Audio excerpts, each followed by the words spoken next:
ఇక పేదల ఇండ్లపై బుల్డోజర్తో విరుచుకుపడ్డ హైడ్రాకు పెద్దల అక్రమ నిర్మాణాలు కనిపించడం లేదా అంటూ సూటిగా ప్రశ్నించింది హైకోర్టు. సల్కం చెరువు అక్రమాలపై హైడ్రా ఏం చేస్తుంది, అసలు పరిపాలన యంత్రాంగం పనిచేస్తుందా అని అనుమానం వ్యక్తం చేసింది.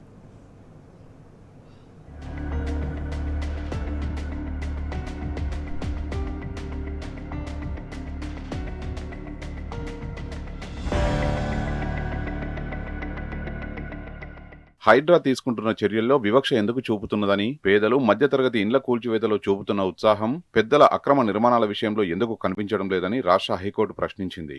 కోర్టు పరిధిలో ఉన్న అంశాల్లో కూడా అనుమతి లేకుండా జోక్యం చేసుకుని కంచెలు వేస్తున్న హైడ్రా చెరువులను ఆక్రమించి దశాబ్దాలుగా కొనసాగుతున్న నిర్మాణాలపై ఎందుకు చర్యలు తీసుకోలేదని నిలదీసింది. జీహెచ్ఎంసీ సహా రెవెన్యూ, మున్సిపల్, నీటిపారుదల శాఖల అధికారుల తీరును తీవ్రంగా తప్పుబట్టింది. అసలు పరిపాలనా యంత్రాంగం పనిచేస్తున్నదా అంటూ అనుమానం వ్యక్తం చేసింది. సల్కం చెరువు ఆక్రమణలకు గురవుతుంటే, అక్కడ అక్రమ నిర్మాణాలు వెలుస్తుంటే హైడ్రా ఏం చేస్తున్నదని నిప్పులు చెరిగింది. ఇందుకు బాధ్యులైన వారిపై వారు ఉద్యోగ విరమణ చేసినా సరే కఠిన చర్యలు తీసుకోవాలని ఆదేశించింది.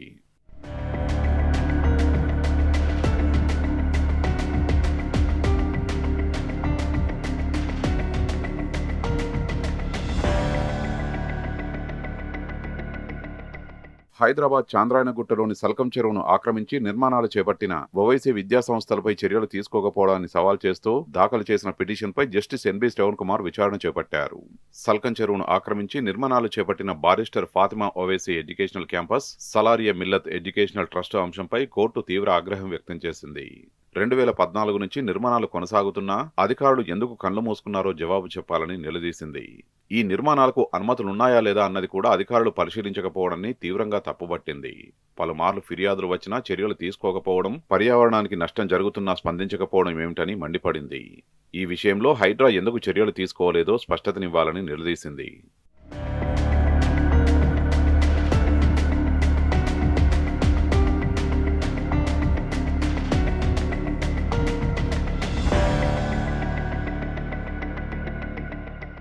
అక్రమ నిర్మాణాల తొలగింపులో హైడ్రా వైఖరిలో స్పష్టమైన వివక్ష కనిపిస్తున్నదని వ్యాఖ్యానించింది.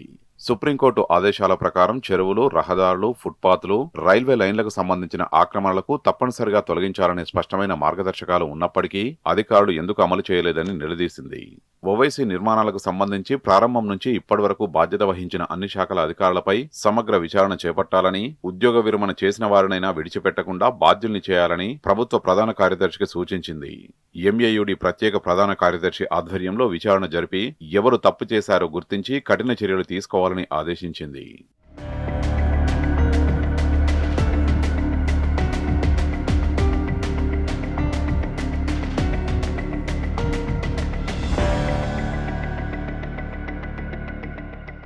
ఇప్పటివరకు ఏ చర్యలు తీసుకున్నారో సవివరమైన అమలు నివేదికను సమర్పించాలని రెవెన్యూ, ఇరిగేషన్, మున్సిపల్, విద్యాశాఖల ముఖ్య కార్యదర్శులకు నోటీసులు జారీ చేసింది. సల్కం చెరువు ఎఫ్టీఎల్ బఫర్ జోన్లను నిర్ధారించేందుకు సంయుక్త సర్వే నిర్వహించాలని ఆదేశిస్తూ ఆ పరిధిలో ఉన్న అన్ని అక్రమ నిర్మాణాలను గుర్తించి నివేదిక ఇవ్వాలంటూ గతంలో జారీ చేసిన ఉత్తర్వుల గురించి ఆరా తీసింది.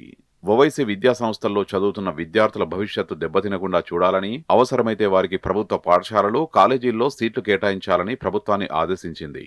విద్యార్థులు మారాలనుకుంటే వారికి పూర్తి సహకారం అందించాలని యాజమాన్యాన్ని కూడా ఆదేశించింది.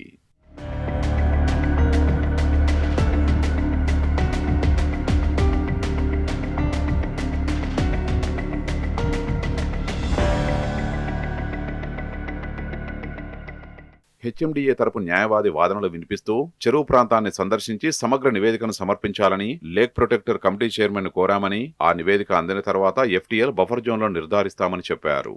ఈ మేరకు నోటిఫికేషన్ కూడా జారీ చేస్తామని తెలిపారు.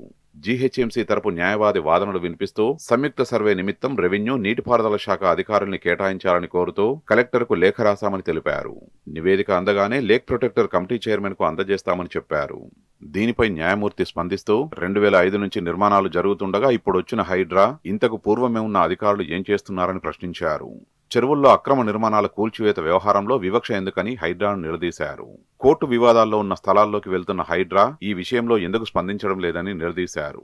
2014 నాటి ఈఈ సంతకం చేసిన మ్యాప్ను పరిశీలిస్తే చెరువులో వివాదాస్పద నిర్మాణాలున్నట్టు తెలుస్తున్నదని అన్నారు. 2012 నాటి శాటిలైట్ మ్యాప్ను పరిశీలిస్తే గడ్డి మైదానాలు కనిపిస్తున్నాయని, చెరువు మధ్యలో బీడుభూమి కనిపిస్తుందని అన్నారు. 2014లో అక్రమ నిర్మాణాలు మొదలు కాగా అవి పూర్తయ్యేలోగా వాటికి అనుమతులున్నాయో లేదో కూడా ఏ అధికారి పరిశీలించి చర్యలు తీసుకోలేదని తెలుస్తున్నదని వ్యాఖ్యానించారు. ఇన్నేళ్లుగా అక్రమ నిర్మాణాలు కొనసాగుతున్నా చర్యలు తీసుకోకుండా తప్పు చేసిన అధికారుల్ని గుర్తించి నివేదిక సమర్పించాలని ప్రభుత్వ శాఖల్ని ఆదేశించారు.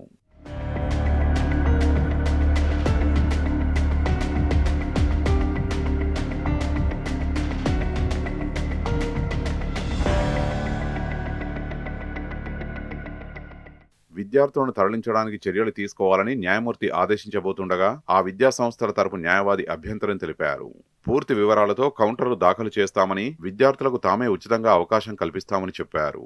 దీనిపై న్యాయమూర్తి ఘాటుగా స్పందించారు. ప్రభుత్వ విద్యా సంస్థలు కూడా ఉచితంగానే అవకాశం కల్పిస్తాయని, ఎవరైనా విద్యార్థులు బయటకు వెళ్లాలి అనుకుంటే సహకరించాలని ఆదేశించారు. అలాంటి విద్యార్థులకు ప్రభుత్వ పాఠశాలల్లో అవకాశం కల్పించాలని విద్యాశాఖను ఆదేశిస్తూ తదుపరి విచారణను జూలై 3వ తేదీకి వాయిదా వేశారు.